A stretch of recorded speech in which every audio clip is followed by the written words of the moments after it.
আপনাদের কথা মতো মিউচুয়াল ডিভোর্সের পেপারটা 7 তারিখের আগেই আপনাদের হাতে তুলে দেব আমি।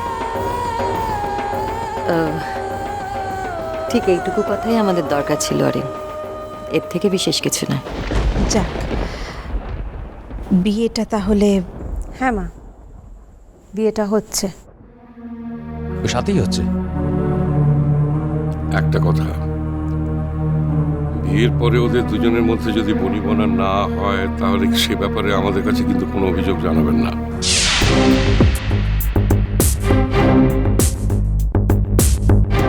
হ্যাঁ বাবু, ছেলেমেয়েরা নিজেরা নিজেরা জেনে শুনে বিয়ে করছে, আমরা শুধু দাঁড়িয়ে থেকে বিয়ে দিচ্ছি, আমরা সাথেও নি পাশেও নি। আরশি তো আর কাজল না। কাজলের সঙ্গে যা হয়েছে সেটা আরশির সঙ্গে হওয়ার কোনো চান্সই নেই, এটা বুঝতে পারছো না? এত জোর দিয়ে কোনো দাবি করো না শুভ, সব ভালো হলে সবই ভালো। যাকে আমরা কিন্তু তাহলে কাল থেকেই কেনাকাটি শুরু করে দিচ্ছি, কি মেজো কাকিমা, তাই তো? তাহলে অরিনের কথার উপর ভরসা করে কিন্তু আমরা এগোচ্ছি।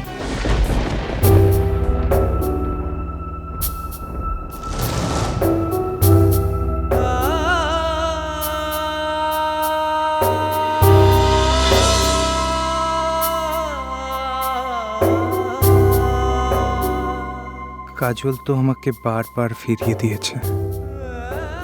আমার ভালো থাকা না থাকা নিয়ে তোর কিচ্ছু আসে যায় না। তবে তাই হোক কাজল, তুমি যা চেয়েছো তাই হোক।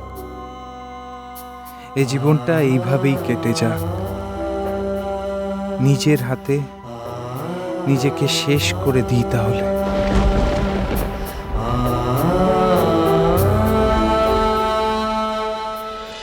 আরে এসো পারি, লক্ষ্মী মেয়ে এসো, দেরি হয়ে যাচ্ছে বাবা এবার।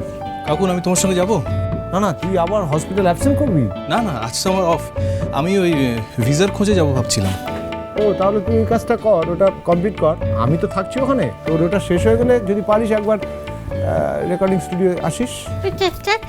দেখো আমি একেবারে রেডি হয়ে গেছি। হ্যাঁ, ও ও ও ভালো ছেলে, দেখো স্যার না আমাকে নতুন জামা কিনে এনে দিয়েছে। আমি গান গাইতে যাবো তো, তাই আমার ভালো দেখাচ্ছে। সুন্দর লাগছে, খুব সুন্দর দেখাচ্ছে। কিন্তু পারি, শুভ কাজে যাচ্ছ, খালি পেটে তো যেতে পারবে না। হ্যাঁ, তাই জন্য আমি তোমার আর তোমার স্যারের জন্য দই চিড়ে নিয়ে এসেছি। হ্যাঁ মলুজা, তুমি তো সর্বনাশ নিজে নিজেই করে ফেলেছো। হ্যাঁ, নিজে ফাঁসি কাটা করে ঝুলবার ব্যবস্থা করে নিয়েছো। তোমার বউ যদি জানতে পারে বাবা, সে তো আমাদের জন্য রান্না বান্না কিছুই করেনি গো, সবই তো কিন্না দিদি করে দেয়। আমি তো কিছুই করতে পারিনি গো। ও ভালো দাদা, আমি সব রান্না করা শিখে নেবো। হ্যাঁ, সব রান্না করা শিখে নেবো। আজকে তো কিন্না দিদি আসেনি, ওই জন্য আমরা তো কিছু খাইনি গো। ওই জন্য তো স্যার বলেছে আমাকে দোকানে খাইয়ে দেবে। বলো বলো, স্যার বলেছো না? হ্যাঁ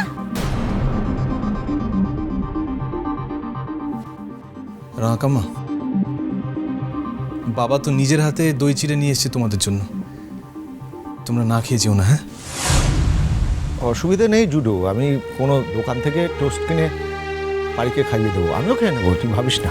আচ্ছা, তাই কখনো হয় রে ভাই? তোদের কাজের লোক আসেনি বলে তোরা কিছু না খেয়ে এই শুভ দিনে বাড়ি থেকে বেরিয়ে যাবি, তখন এই খাবারগুলো আমাদের মুখে উঠবে। হ্যাঁ, তাই কখনো হয়?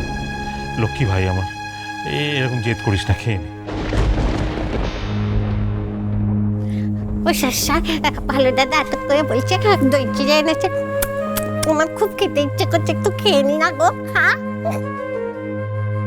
আমি তো তখন বললাম তোমায়, যদি খুব খিদে পায় বিস্কিট খেয়ে নাও, শুনলে না আমার কথা?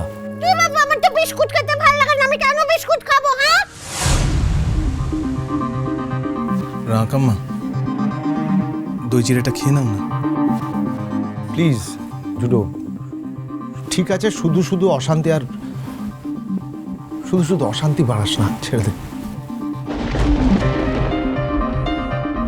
এভাবে বলিস না অমর। তো দেখ ভাই, নন্দিনী হয়তো রাগের মাথায় একদিন এসব কথা বলে ফেলেছে, কিন্তু এমনটা নয় যে তোরা এই খাবারগুলো খেলে নন্দিনী অশান্তি করবে।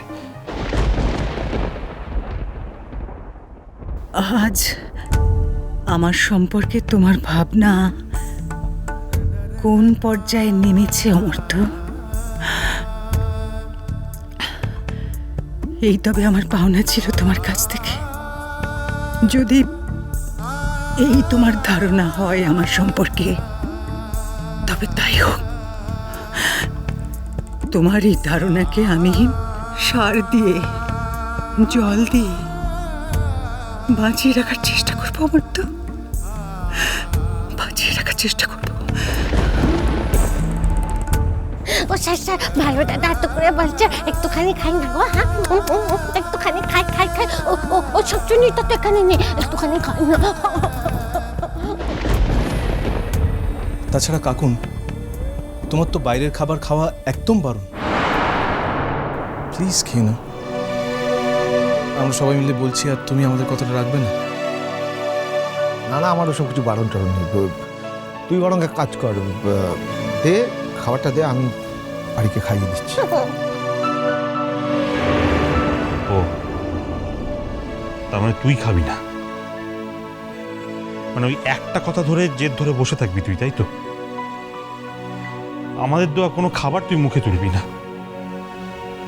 আচ্ছা, এ বাড়িতে আমার কথার কোনো দাম তোর কাছে নেই, তাই না? কাকুন,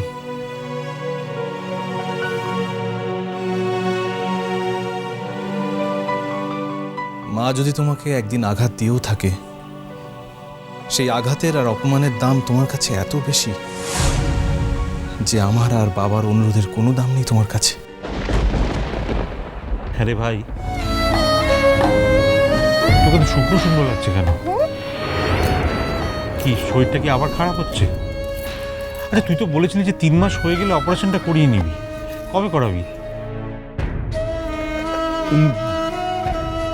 বাড়ির রেকর্ডিংটা হয়ে যাক, আমি এবার অপারেশনটা করিয়ে নেব। ঠিকই ধরেছিস তুই, তোর চোখে ফাঁকি দিতে পারিনি। দুদিন ধরেই শরীরটা বেতালা চলছে, কিন্তু আজকের দিনটা এত ভাইটাল, আজ আমি বাড়িকে অন্য কারোর সঙ্গে পাঠাতে পারতাম না। এই রকম একটা দিনের জন্য তো মানুষ বেঁচে থাকে রে দাদা। ও স্যার স্যার, তোমার শরীর খারাপ? হ্যাঁ গান গাইতে যাবো না বাবু, ঘরে চলো ঘরে চলো। না না না, চলো চলো ঘরে চলো।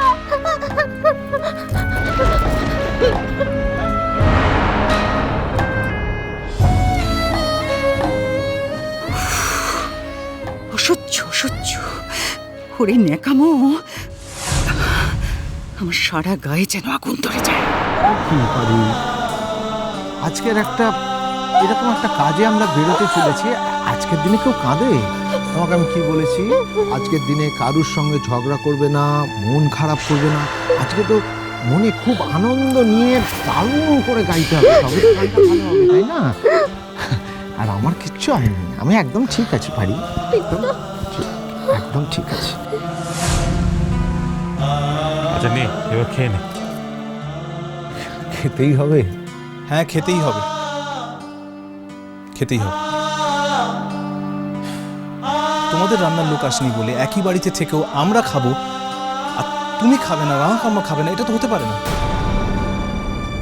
তাই তো, নাও তো বোন, খেয়ে নাও। ও স্যার স্যার, এত করে বলছে একটু খেয়ে নি না বাবা, আমার তো পেটুটা জ্বলে যাচ্ছে খিদেতে। উফ, আচ্ছা না, এই দেখো ভুলে গেছি। কি? এই তো তুমি তুমি তুমি তখন বললে না যে যখন গান গাইতে যাবে তার আগে সব গুরুজনদের এমন করে প্রণাম করে নেবে। হ্যাঁ ও ও ভালো দাদা, দেখি দেখি দেখি। আচ্ছা আচ্ছা আচ্ছা, থাক থাক থাক। তো আশীর্বাদ করো দেখিনি বাবু, যাতে গানটা খুব ভালো করে গাইতে পারি। হ্যাঁ, আমি তোমাকে প্রাণ ভরে আশীর্বাদ করছি, আর যেন তোমার নবজন্ম হয়। আরে এই থাক থাক থাক, হয়েছে কি? আমি কি আমাকে প্রণাম করতে বলেছি নাকি বোকা মেয়ে? আমার দাদা তুমিও তো বোকা স্বামী গো। হ্যাঁ, তুমি জানো নি এরম একটা দিনে স্বামীকে না প্রণাম করলে কি হয়? হ্যাঁ বাবা, মা বলে হ্যাঁ স্বামী হলো গিয়ে কাল, স্বামী হলো গিয়ে পরকাল, স্বামী সব বাপু।